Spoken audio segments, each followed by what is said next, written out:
Hey everybody, welcome to Average Guy Opinions. I'm your average guy, John Corelli. We're doing our second parter on 1979 and the full, intact, pretty good in shape um, newspaper I found. Now I think I got in the middle of explaining how I came across this paper.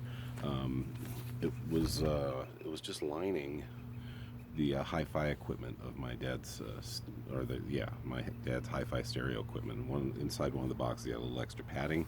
This was the extra padding in a complete Rocky Mountain News from December 31st, 1979. And so that proves to me that he hasn't used this thing in a very, very long time. Now, I thought he had it out when I lived with him in the 80s, but I don't know why it would have a paper from 1979 unless he was keeping papers from 1979 around for some 10 years before he packed it away. So I'm not sure. That's all I can say. But I am sure that this is a 42-year-old paper, nearly 42-year-old paper, and I found it fascinating. I told you guys on the main hits and how hard Carter's presidency was. And I also showed you the format. That's like, they called it a magazine format. It was very easy to excuse me. It was very easy to read, although I'm having a problem with it now. And, it's been packed together for a very long time, so the pages are hard to separate. It's been under a lot of pressure for a long time, like almost like a mummy or something, or like mummified something. It's a mummified newspaper. It's very weird. But yeah, last time I saw, here I am back to the Ecstasy Girls, which I showed in part one. Kramer versus Kramer. That was a very popular movie at the time. It's pretty interesting to see what was going on. Not Apocalypse Now. Yeah, so and 10 I mentioned earlier, the Muppet movie, Star Trek. So yeah, and the movie called Cuba with Sean Connery that I've never heard of. Must have been like a roller boogie, whatever the hell that is. The Black Hole. I remember that. And oh yeah, there it is. Look at this. This is kind of cool. Star Trek the motion picture.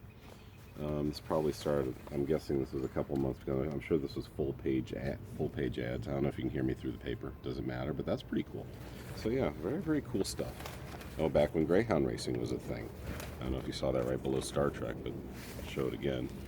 The holiday matinee, Greyhound racing, which I'm kind of glad is gone. Some things I'm glad are gone. I think everyone has this nostalgia, right? Some things I'm glad are gone. Some things I'm sad are gone, right? Some of these silly. The comics were in the very back. Ziggy was still going. This is a very silly one.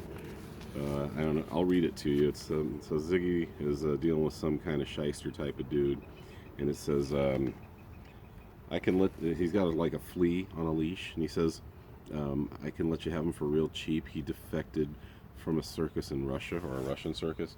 It's very weird, but it was it was hitting upon the times, because like I said earlier, the Russians were going into Afghanistan. Carter was telling them not to, and the Russians are like, "Oh, we're going to do what we want." So it's been very, very interesting. I'm going to probably go through this entire thing. Yeah, and we've got Miss Manners here talking about the president's kissing. I have no idea what that means. Full page ads for Downings. Don't even remember this place, whatever this was. Hopefully, this is bringing back some memories for any people that are watching this that are Denver based, because a lot of this is really interesting. Wow. Okay, so talk a bit more about what it was like for me to be 12 in 1979. I mentioned earlier the horror show that was gym class. It was so wrong to have kids shower together. I don't think they do it anymore. Maybe they do. I don't know. It's weird. I'm sorry. I'm just gonna say it. And this comes from a guy who's not puritanical at all. I mentioned earlier that I think it's fine to have ads for porn in your newspaper, and if people want to check that out, that should be fine. We're adults here, right? No, newspapers aren't geared towards kids, and nor should they be. Kids shouldn't have to deal with worrying about the Soviet incursion into Afghanistan, nor should they be subject to ads with about the pornographical movies. So I think that's a blur that's happened over the last 42 years. I think the kids, we've brought a lot together. Logan and I have been watching 90s movies lately, and they're family movies, but they're so weird and so oddly sexual a lot of times. I'm watching this goofy movie called The Wizard. It's about a kid. He basically has autism, but they don't really say it. And this came out in like '92, so it came out a few years after Rain Man. I think Rain Man came out in '88, if I remember correctly. This kid definitely has autism, but they never say it. They just refer to him as a freak. They never call him a retard. I'll give him that, but he doesn't talk, hardly talks the entire time. He's obsessed with going to California, and it's such a weird story. It ends up that his sister died, and that's why he had this obsession with going there. And then it ends up that he's really good at video games. That's why they call him the Wizard. And so he ends up like they end up on this road trip from Utah to California. Christian Slater's in it, Beau Bridges in it. It's got some decent people in it, and the production quality is fine, but it's so weird.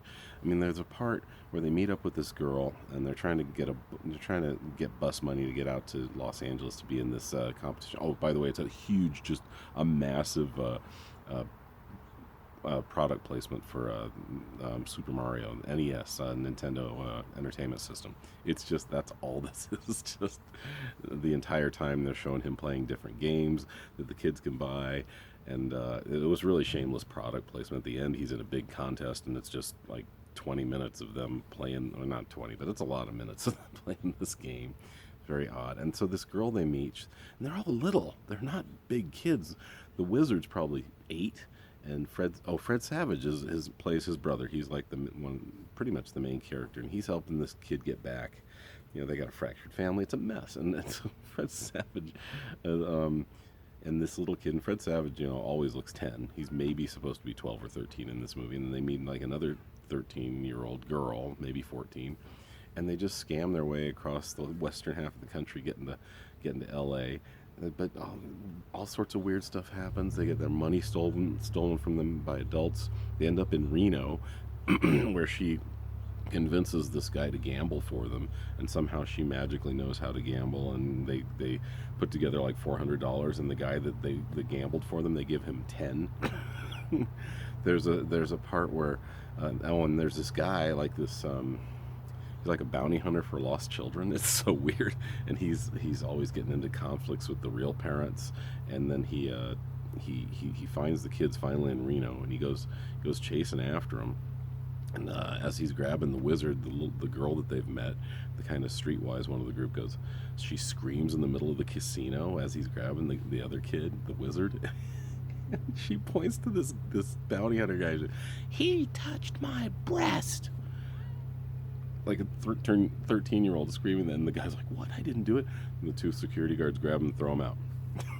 That's it. Apparently, it's perfectly okay in 1992 for a 13-year-old to scream that a grown man touched your breast, and then it's also perfectly okay for that accused man just to get thrown out of the casino, not to have the authorities called. So it was very bizarre. The whole movie's weird, and I'm sorry I splintered off on this weirdness. 1979 somehow vaulted 13 years ahead to 1992, but it does I think illustrate the changes that went on. As much as we became puritanical, we also did the opposite. We had kids talking about getting their breasts touched, and that is a problem. Like I said, that we've tried to bring it together, and I don't think we should. I think there's some things we just say, no, these are for adults. You're under 15. This is not for you. Do not come in. And then on the other side, this is for kids. You don't need to be here. We've got it under control. Whether it's an amusement park or whatever, we got it. It's funny, and I know I'm part of that meshing together. And maybe I don't know if it's my responsibility, but I remember the year before this newspaper came out, 1978. One of my favorite movies of all time. Stupid movie, but hilarious. Animal House. My dad took me to that. Took me to the Late Show one weekend when he was with me. So I was 10, maybe 11. If I was 11, it was barely 11. I think it was the summer of 78, so I don't think I was 11 yet. And I remember, I think we went to like an 8 o'clock show, so the movie was out around 10. And back then, the house lights would just come on when the credits started. Nowadays, there are a lot of people that like to watch credits, and they leave the house lights down. It's dark all the way until the end. But back then, they just wanted to clear people out and start cleaning the theater for the next show. House lights come on. I remember all these people looking at my dad like he was the worst person on the planet. I mean, like, because there weren't any kids in there. It was like maybe one other kid. So it was like a bunch of adults and a 10-year-old. I'm like, what are you doing bringing a 10-year-old to a Late Show? of Animal House. What's wrong with you, Joe Corelli? Well, a lot of things, but in that case, I'm going to defend him and say, hey, I'm glad I got to see Animal House on the big screen, but that may have been part of that lax parenting in the 70s, which got us to the 90s, where movies like The Wizard exist and a culture that is okay with that exists. Anyway, sorry I got way off of the newspaper itself and what it's like to be a kid in 1979. Maybe I'll do a three-parter. Thanks, guys. Catitude to you, and thank you for checking out this channel. I appreciate all of you. Talk soon. Bye.